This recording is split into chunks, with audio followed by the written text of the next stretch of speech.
Boa noite, galera. Boa noite, pessoal. Sexta-feira, hoje, todo mundo chegando em casa do trabalho, fazendo um pouquinho de hora, esperando o Face criar um público para mim. Tô aqui para compartilhar um pouco da minha alegria com vocês, né? Da minha felicidade, da minha ansiedade. Quero dizer para vocês que não só vocês estão ansiosos, que eu também estou ansiosa para ver o resultado final do mini curso, né? E, gente, vamos lá, vamos se inscrever, o link tá aí, tá? www.biomecanicadopilates.com.br. Boa noite, Sandra, boa noite, Débora, querida, daqui a pouco a gente vai se ver. Boa noite, TT, minha querida, linda. Boa noite, Michele. Boa noite, Mi. Boa noite, Silvana. Vão dando like. Boa noite, Pri. Daqui a pouco a gente tá aí juntas.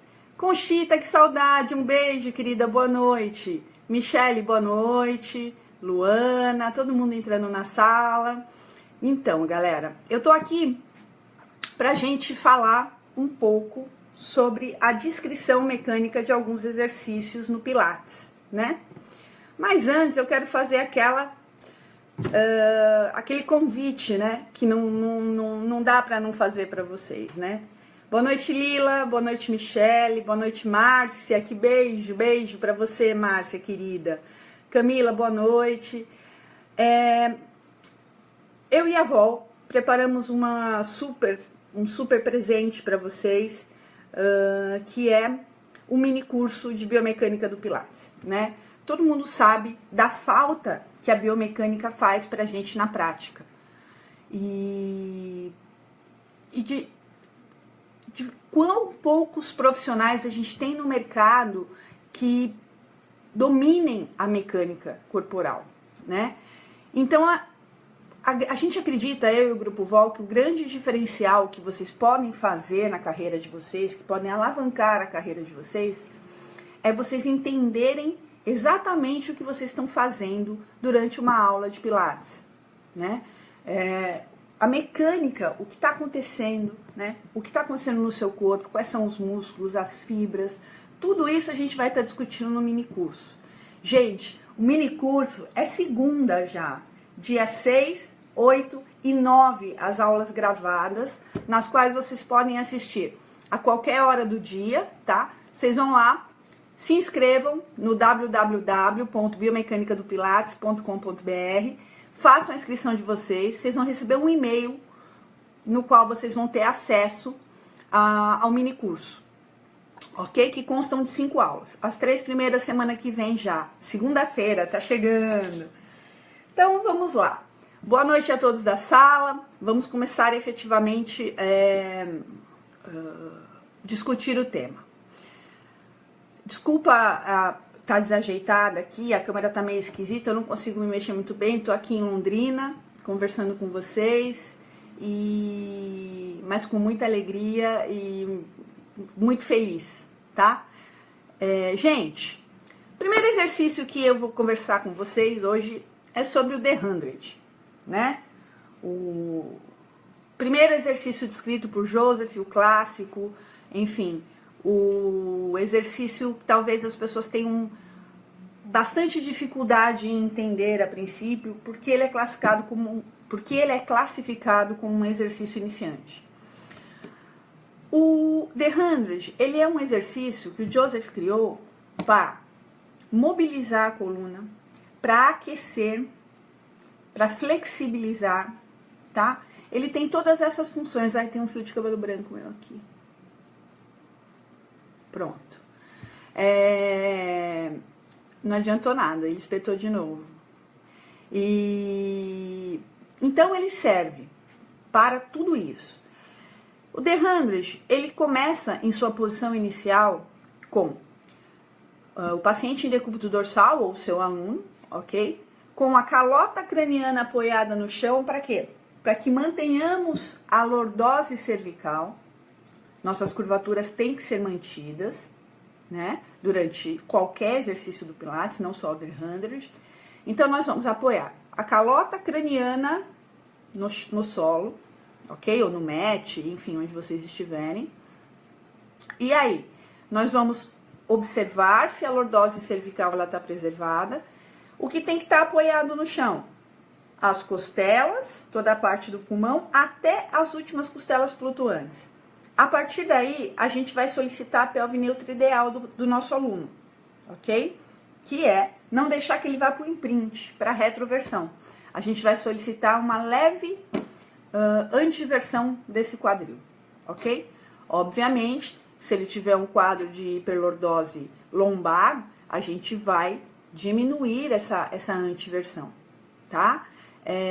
Gente, dúvidas vocês vão me mandando, a gente vai discutindo, tá? Não quero que isso aqui seja um monólogo, eu quero aprender com vocês também, muito. Eu sempre aprendo muito ensinando. Bom, a partir daí, a gente solicita que o paciente traga as pernas, os membros inferiores em 90 graus de quadril, ok? E em 90 graus de joelho. Procurem fazer a angulação perfeita. Procurem ser o mais exigentes e o mais detalhista que vocês puderem ser durante a prática das suas aulas, tá? Por quê? Porque se vocês deixarem o quadril passar de 90 graus, vocês vão colocar ele em posição de relaxamento. E a gente não quer. Primeira coisa, a gente não quer nada relaxado no Pilates. A gente quer tudo em tensão. A gente quer força em todos os movimentos, ok? Revelando para você meu único vício não saudável. Então a gente não quer, né, que nada fique relaxado durante a prática do The 100. Então o que a gente vai pedir? A gente vai pedir a angulação perfeita, que na nomenclatura internacional vocês devem conhecer com pernas em tabletop, tá? A gente vai solicitar também que os adutores estejam acionados. Os adutores são extremamente importantes na prática do Pilates.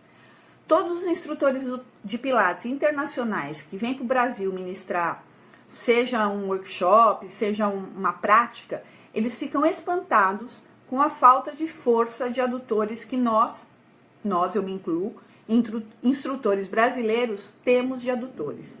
E a gente sabe que os adutores, eles têm um papel importante de estabilização da pelve, né? Então, eles têm que estar contraídos durante o The 100. Deixa eu só responder aqui. André, o quadril nunca fica retrovertido, tá? Em nenhum exercício. As pesquisas recentes mostram que o imprint, a retroversão a gente chama de imprint no Pilates, o imprint, ele leva a um aumento na pressão discal de 20 a 30 vezes, tá? Por isso que o Pilates evoluiu. O Pilates original criado pelo Joseph, ele mantinha, sim, a retroversão do quadril. Hoje em dia, não mais, tá? Em nenhum exercício. Ok, querido? Bom, continuando. Os pés vão estar em flexão plantar. A gente já vai estar acionando os tríceps, né? Para a flexão de joelhos a 90 graus, a gente estará acionando a dupla semi-semi e bíceps, os isquios tibiais. E para a flexão de quadril, a gente vai solicitar os flexores de quadril, ok? Que principalmente o quadríceps. Não tem como a gente não falar de psoas, né?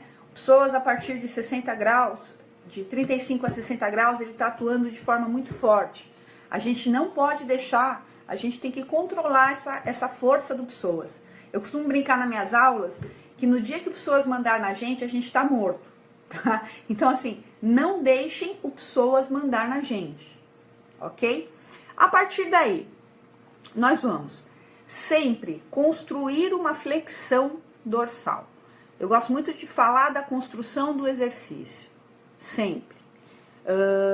Existe um equívoco, muitos estudos já foram feitos a respeito dos abdominais.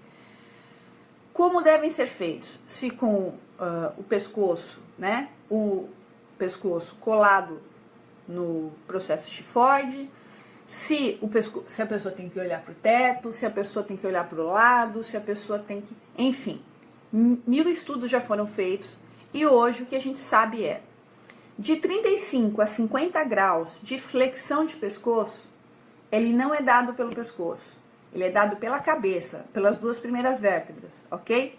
Então, essa distância para a construção da nossa flexão cervical, ela tem que ser mantida em todo o movimento.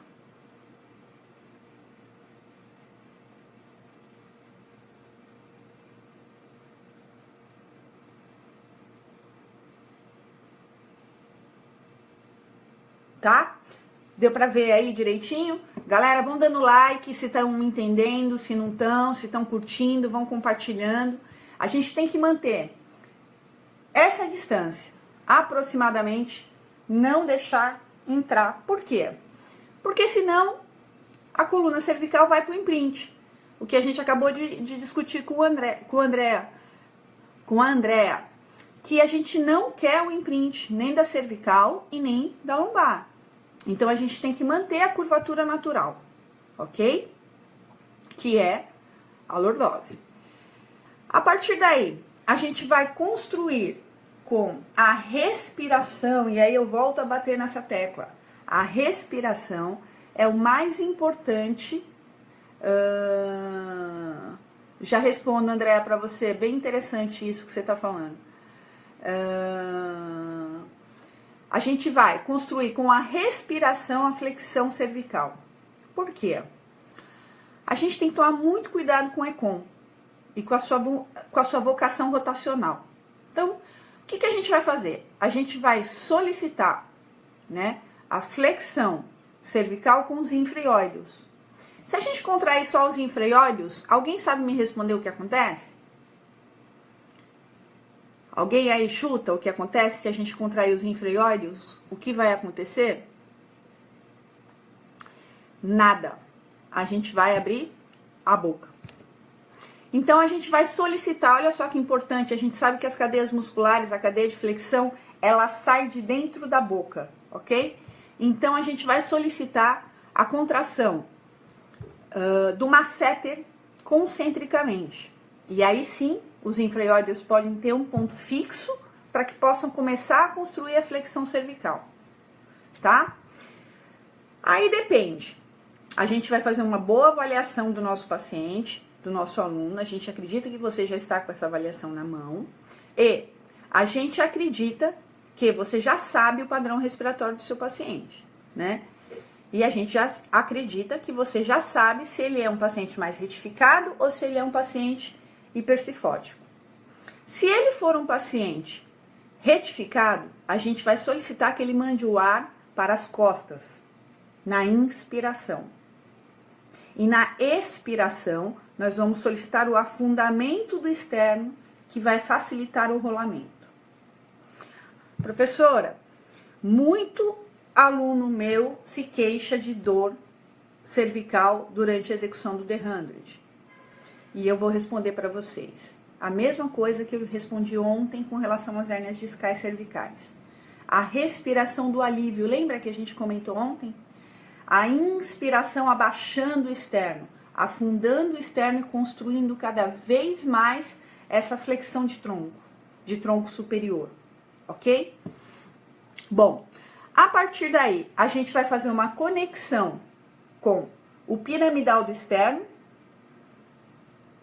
tá? E os abdominais. Aqui eu paro um segundinho para a gente discutir uma coisa. Powerhouse, ele tem que estar ativado antes da gente começar qualquer exercício. Lembra que eu falei que era mais uma questão de timing do que de força? A gente vai solicitar para que o nosso paciente enrole o tronco, a metade superior do tronco, ok?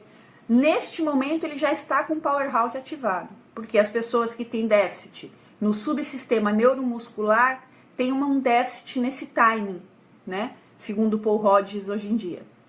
E a gente já sabe disso. Então, a gente vai construir essa flexão cervical. Tem dor? Na expiração, afundo externo, afundo externo. Se meu paciente for retificado, mando o ar na inspiração para as costas. É difícil, não é fácil. A gente vai ter que criar toda uma condição sinestésica e proprioceptiva para o nosso paciente descobrir o seu próprio caminho sensorial para encontrar aonde que está esse comando respiratório. Joseph pedia muito o quê? Que nós fizéssemos a respiração tridimensional. E isso a gente perdeu hoje em dia. A gente tem uma respiração muito limitada. Basta ver a tensão que a gente encontra de diafragma em nossos pacientes e em nossos alunos, né? O diafragma, infelizmente, ele não trabalha no curso normal na maioria das pessoas. Se for um paciente hipersifótico, a gente vai pedir para ele mandar o ar para o peito. Tranquilo? Powerhouse acionado, a construção do movimento fundamental descrito por Pirret e Bézier, feita na metade superior do tronco, nós vamos solicitar 90 graus de flexão de ombros, tá? Esse movimento ele vai ser feito até aproximadamente 60 graus pelo córaco. Depois, como ele está numa linha diagonal, ele perde a ação e fica somente o deltoide anterior, nas suas fibras anteriores, responsáveis por esse movimento. Ok? Estamos na posição preparada, na posição inicial para começarmos o The 100. A partir daí, nós vamos solicitar que o paciente estenda os joelhos. Estenda os joelhos acionando glúteos também, né? Estenda os joelhos e comece a bater os braços vigorosamente em extensão, tá? Eu não consigo mostrar aqui, gente, eu não vou conseguir executar um exercício para vocês porque eu tô no hotel e infelizmente o espaço eu tentei ajeitar aqui, mas não foi possível. Não deu para empurrar a cama, não deu para fazer grandes coisas. E aí a gente começa a bater vigorosamente os braços. Não é uma batida de braço simples, é uma batida vigorosa a ponto da gente desestabilizar o tronco, ok? Pra gente ter uma boa pra gente ter uma boa estabilização desse tronco. As pernas, tá? A flexão de pernas, de quadril. A flexão de quadril, ela vai dificultar o exercício ou ela vai facilitar o exercício para o seu aluno. Então, nós podemos começar com as pernas em tabletop, ou podemos começar com as pernas semi-flexionadas no chão, e só a partir daí, nos certificando de que ele está contraindo corretamente o powerhouse, né? A gente solicita a posição de tabletop e depois nós vamos estender as pernas, né? Fazendo a extensão dos joelhos. Então, se a gente tiver uma flexão de quadril de 90 graus, a gente está facilitando o exercício. Conforme nós formos descendo em extensão as pernas, a gente vai dificultando o exercício. Lembrando que a partir em torno de 50 graus, a gente tem uma ação máxima de força do psoas. E a gente tem que ter uma estabilização muito boa de tronco para que a gente não perca a pelve neutra. Tranquilo?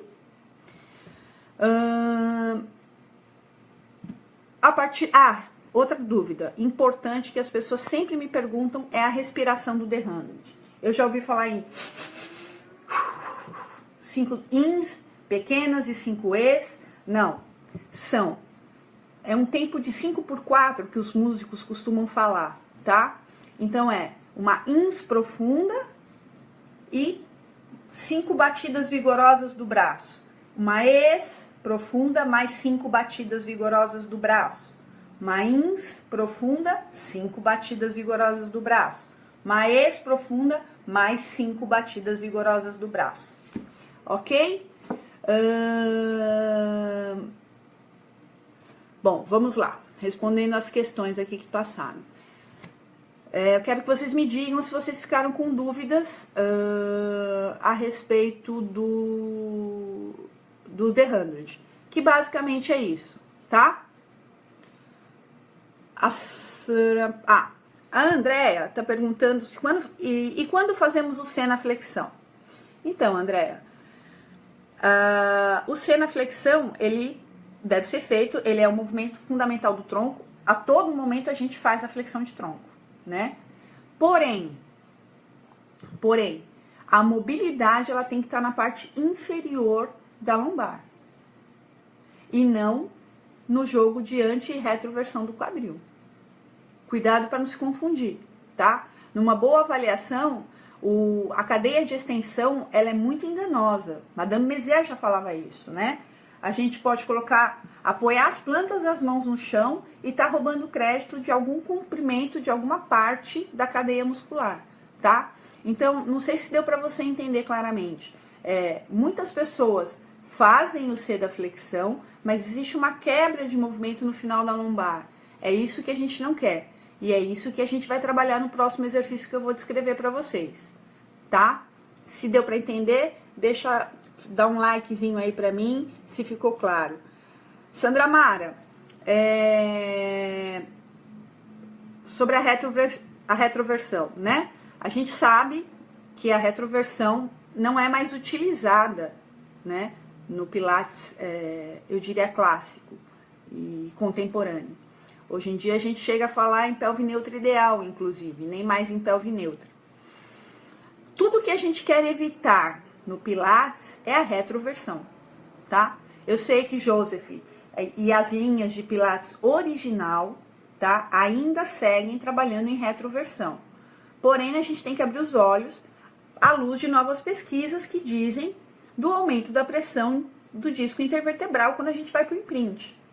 Logo, instrutoras de Pilates renomadas e antigas e no mundo do Pilates já trabalham com a pelve neutra fora da retroversão, evitando o imprint, ok?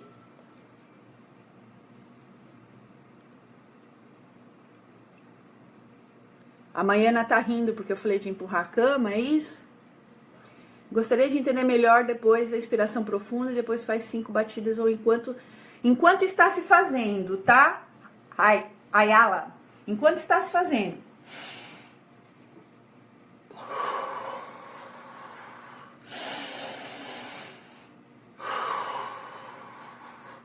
Tá? Enquanto se faz, a gente vai respirando, ok? Em nenhum momento a gente entra em processo de bloqueio muscular, tá? Bloqueio respiratório. Em nenhum momento a gente entra em bloqueio respiratório, tá bom? Ok, vamos discutir então um pouco. Se vocês gostaram, vão dando like, vão fazendo inscrição, biomecânica do Pilates.com.br. Segunda-feira, nossa primeira aula do mini curso. Constarão de 5 aulas, sendo 3 gravadas, que já foram gravadas, tá muito legal. E 2 ao vivo comigo, interagindo, tirando as dúvidas, ok? Inscrevam-se, o link tá aí, tá bom? A Priscila tá disponibilizando para vocês. Andréia, como em uma aula de Pilates solo, qual você defendeu sempre a introversão em alguns exercícios, passar essa nova informação? Introversão, que você está querendo dizer, a pessoa está concentrada? Não entendi a palavra introversão, Andréia. Não entendi a introversão. Se você puder refazer a pergunta, eu agradeço, tá bom? Pelve neutra ideal seria respeitar a curvatura lombar de cada cliente, porque a minha neutra pode ser diversa da tua e etc. Exatamente, Mônica, é exatamente isso, tá? A pelve neutra se dizia há um tempo atrás, né, há pouquíssimo tempo atrás, que era colocarmos o nosso aluno na pelve neutra que desejamos, né? Manter a curvatura lombar dele conforme nós queremos, enquanto fisioterapeutas.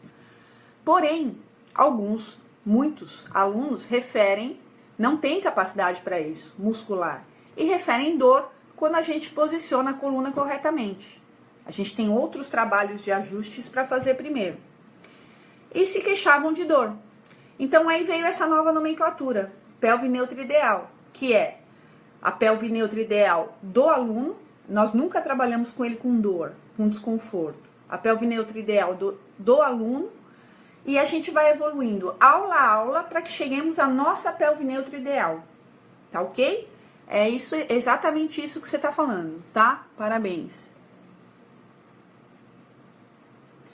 Sim, Andréa, todos os exercícios devem ser em neutro, tá? Não não peço o imprint, por favor, eu peço para vocês, tá? O imprint, pesquisas modernas revelam que o imprint aumenta a pressão intradiscal. E esse aumento da pressão intradiscal é tudo que a gente não quer no nosso aluno, para o nosso aluno. Sobretudo se ele já tiver herniações em L3, L4, L4, L5, ok? Então, nós não queremos esse aumento da pressão discal, sobretudo onde ele já é herniado, ok? Então, vamos levar, para todos os exercícios, nós vamos levar papel neutra, seja no Cadillac, seja no Reformer. A nossa luta é tirar os pacientes da retificação. Eu costumo brincar que hoje em dia, raramente a gente vê um hipercifótico, né? Porque todas as terapias e todos os contemporâneos do Joseph acreditavam que as curvaturas da coluna eram deformidades, né? Hoje em dia a gente sabe da importância delas existirem. Então, as técnicas que vieram junto com o Pilates foram todas técnicas muito retificadoras. Então, a nossa luta agora, nós profissionais de movimento, é que tiremos essa retificação global que existe, né? Na maioria dos nossos alunos que entram no nosso estúdio, são retificados. Porque é a primeira vez que sinto a pelve neutra ou que você escuta falar, Mônica? Também ficou meio dúbia a pergunta. Por favor, repita, porque não deve fazer a retroversão nos exercícios. Aumento da pressão intradiscal. O disco, gente, tá dentro das vértebras. Vértebra, vértebra, disco, núcleo pulposo, né? Se a gente faz em retroversão esse exercício, a gente aumenta a pressão discal. Tranquilo? Mas eu quero que vocês entendam bem a retroversão. Eu não tô falando de curvatura fundamental, de movimento fundamental de tronco. Eu tô falando de retroversão, retificação, tá bom? Vamos mudar um pouco esse conceito. Como falar para os alunos que eu não posso mais usar o imprint? Você não precisa falar, Andréia. Você vai mudando, você vai posicionando, você vai ajeitando, você vai dizendo que agora você vai trabalhar de uma nova maneira, né? Que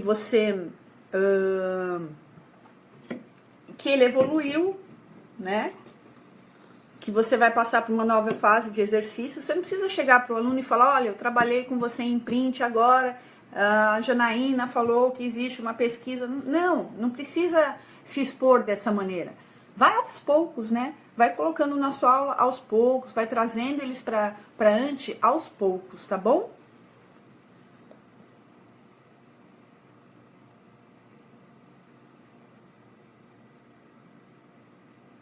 A Maiana tá tentando fazer os exercícios juntos, é por isso que ela tá rindo. O que é imprint? Imprint, Letícia, é quando a gente está em retroversão total da coluna, ok? Se a gente está em retro, a gente coloca a coluna lombar em sofrimento. O Rafael tá aqui me falando que temos 18 mil inscritos para o mini curso. Gente, muito obrigada, gratidão, gratidão. Continuem compartilhando, continuem espalhando, continuem se inscrevendo. Poxa, que felicidade, Rafa. Super obrigada pela notícia, viu? Muito obrigada mesmo. Obrigada, galera. Super obrigada pela confiança. Imprint, de novo. Retroversão da coluna. Não queremos a coluna chapada no chão.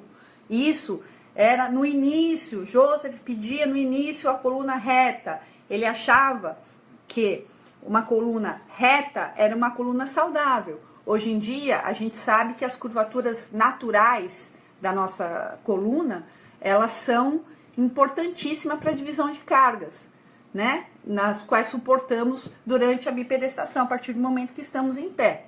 Então, a gente não solicita mais a coluna chapada, tá, Letícia? É isso que é o imprint, a retroversão total, tá bom? Bacana, Andréia. Bom, ok, de The 100, dá pra gente falar de mais um? Então vamos lá, vamos falar do Rolling Like a Ball. Eu adoro o Rolling Like a Ball. O Rolling Like a Ball, ele é um exercício que pra mim, ele é muito mais diagnóstico do que ele é um excelente exercício. Serve para flexibilidade da coluna, serve para massagearmos as vértebras, segundo o Joseph fala, né, no seu livro original. Enfim, serve para termos controle corporal, serve para trabalharmos a nossa musculatura abdominal, né? Porém, para mim, ele é mais importante enquanto diagnóstico, tá?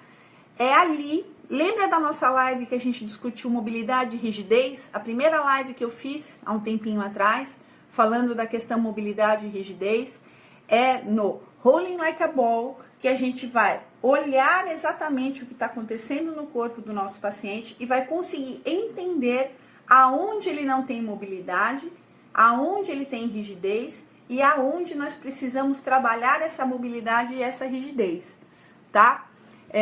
Eu costumo brincar que assim, é onde o paciente bate as costas.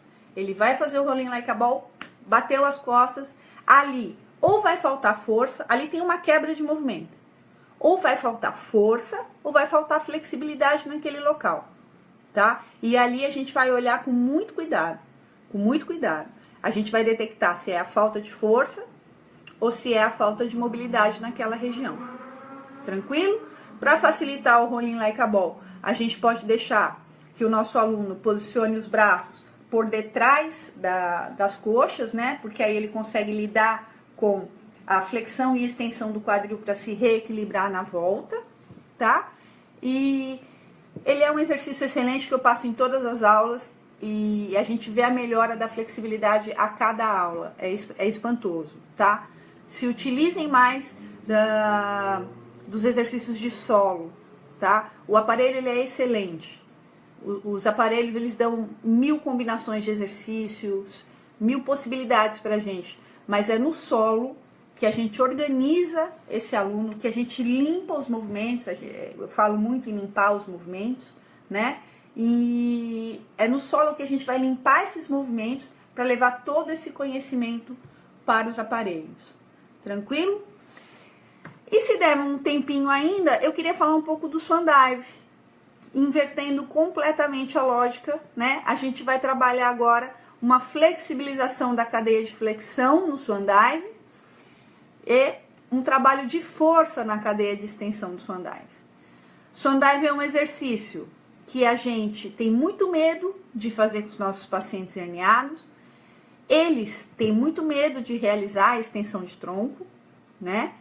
Mas que assim, se bem feito, eu posso assegurar para vocês que vocês não machucarão o paciente de vocês. O que não pode acontecer no Swan Dive? O que não pode acontecer é que exista a quebra do movimento. O que a gente observa, principalmente nessas fotos que a gente vê hoje em dia no Instagram, no Facebook, das pessoas fazendo invertidas posições posteriores, né? A gente vê muita quebra de movimento, muita mobilidade na lombar, tá? Toda a extensão do tronco concentrada na lombar e nada na torácica, tá? Então o Swan Dive ele é um excelente exercício para a gente preparar, tá? Essa coluna para fazer a extensão de tronco de forma que ela não se machuque. Lembrando que em decúbito ventral também existe powerhouse, viu, gente? A gente entrega para Deus, né, quando coloca o paciente lá em decúbito ventral. Só que não. A gente tem uma forma de visualizar muito claramente quando o powerhouse está ativado, quando o paciente está em decúbito ventral. Isso está no mini curso também, tá? E powerhouse acionado, menos flexibilização lombar e mais flexibilização torácica. Tranquilo? Se preciso for, a gente fica só na fase preparatória, cotovelos apoiados, tranquilo? E aí a gente vai trabalhar o quê? Respiração. Minhas formiguinhas. As formiguinhas têm que passar por debaixo do abdômen, né? A gente tem que ter uma contração, uma diminuição da área do powerhouse. Muito bom, muito bem lembrado, Rê. Hoje em dia elas evoluíram, elas são minhoquinhas e elas têm o nome de Clara. Coincidentemente, a minha minhoquinha se chama Clara, que inclusive eu trouxe aqui para Londrina. Ela tá aqui comigo descansando amanhã pro curso. Continuando. se a gente coloca o paciente em decúbito ventral, posiciona ele sobre os cotovelos, a gente vai ficar trabalhando muito na fase preparatória desse exercício para que ele não se machuque. Porque se ele se machucar a primeira vez, ele já vem com um trauma, né? Principalmente os herniados, que eles não querem fazer a extensão de tronco, que eles se machucaram já uma vez, né? E aí a gente pede para ele fazer uma extensão de tronco. Se a gente colocá-lo em sofrimento, ele nunca mais vai fazer. Então, percamos mais tempo na fase preparatória do movimento para nos assegurarmos de que esse paciente vai estar em bom posicionamento para realizá-lo, do que realizemos ele sem muita clareza, tá bom? Então, a gente posiciona ele sobre os cotovelos, diminui a extensão lombar e vai ganhando na extensão torácica. Eu costumo brincar, mostra o peito para mim. Eu quero ver seu peito, né? Coloca um farol no seu peito, uma luz, e ilumina e vem subindo. Eu quero ver esse farol subindo pela parede. E aí você vai respirando e solicitando cada vez mais a flexibilização e extensão da coluna. Tranquilo? Ficou aí essa dica bacana para vocês também quando forem trabalhar em extensão.